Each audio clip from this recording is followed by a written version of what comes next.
আল্লাহর পক্ষ থেকে নিষেধ করা আছে। আমাদের শিক্ষা হলো যে এই ব্যবসা বাণিজ্য কাজ কর্ম পরিবার রাষ্ট্র মানুষ রয়েছে, এটা বাস্তবায়ন করবো। আর আল্লাহু আকবার, ইয়াকা না'বুদু ওয়া ইয়াকা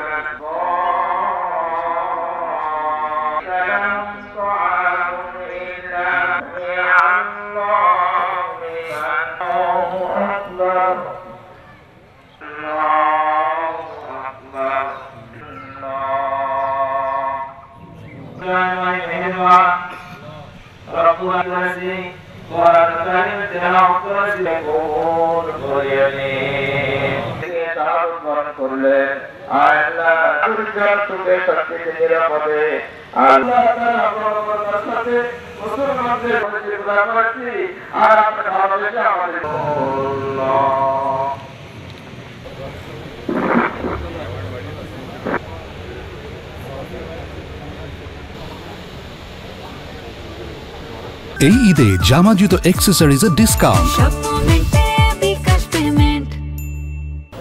সাধারণ মানুষ তথা দেশবাসী এবং বিশেষ করে রংপুরবাসীর জন্য আপনারা জানেন রংপুর বিভাগ এই বিভাগের বাংলাদেশের প্রতিটি ক্ষেত্রে এই বিভাগের অনেক অবদান। জুলাই আগস্টের গণ অভ্যুত্থানে ছাত্র জনতার অভ্যুত্থানে যেমনটি আমাদের গ্লোবাল হিরো আবু সাইদ তার বুক চেতিয়ে এগিয়ে এসেছিল আত্মদানের মধ্য দিয়ে নতুন একটি বাংলাদেশ দিয়েছে, প্রত্যেকটি ক্ষেত্রেই রংপুরের এমন অবদান ছিল। রংপুর হচ্ছে এই বাংলাদেশের এগ্রিকালচারাল হাব রংপুর বিভাগ। তো এই যে পরিবর্তিত প্রেক্ষাপট, এই প্রেক্ষাপটের মধ্য দিয়ে আমরা চাই যে সমগ্র দেশবাসী এই চেতনাকে ধারণ করে আমরা সুন্দর একটি বাংলাদেশ গড়ে তুলি এবং আমাদের যে বৈষম্যহীন সমাজ ব্যবস্থার জন্য আমাদের আবু সাইদরা যে জীবন দিয়েছেন সে বৈষম্যহীন সমাজ যেন আমরা নিশ্চিত করতে পারি, সেই লক্ষ্যেই আমরা বিভাগীয় প্রশাসন, জেলা প্রশাসন, সমগ্র প্রশাসন, সিভিল প্রশাসন এবং আমাদের সহযোগিতায় আমাদের সামরিক প্রশাসন আমরা সবাই কাঁধে কাঁধ মিলিয়ে একসাথে কাজ করে যাচ্ছি। আশা করি ভবিষ্যতে এই ধারা অব্যাহত থাকবে এবং আমরা এর মধ্য দিয়ে আমরা একটা গণতান্ত্রিক পরিবেশ, গণতান্ত্রিক ব্যবস্থা আমরা নিশ্চিত করতে সক্ষম হব। ধন্যবাদ আপনাকে। সমগ্র মুসলিম জাহানের সর্ববৃহৎ উৎসব ঈদ উল ফিতর, যেটি দীর্ঘ 1 মাস সিয়াম সাধনার পরে মুসলিম দ্বারে ফিরে আসে। আজকের এই দিনে ইতিমধ্যেই আপনারা আমার শুভেচ্ছা বক্তব্য শুনেছেন, সেখানে যেমনটি বলেছিলাম যে আজকের দিনে কোনো ভেদাভেদ নেই, কে ছোট কে বড়।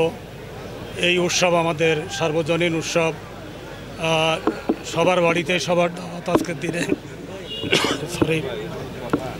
তা আজকের এই রংপুরের যে ঈদগাহ ময়দানে বিশাল জমায়েত, এই জমায়েতে রংপুরের সর্বস্তরের জনগণের অংশগ্রহণে আজকের এই পবিত্র নামাজ আমরা কিছুক্ষণ আগেই আদায় করলাম।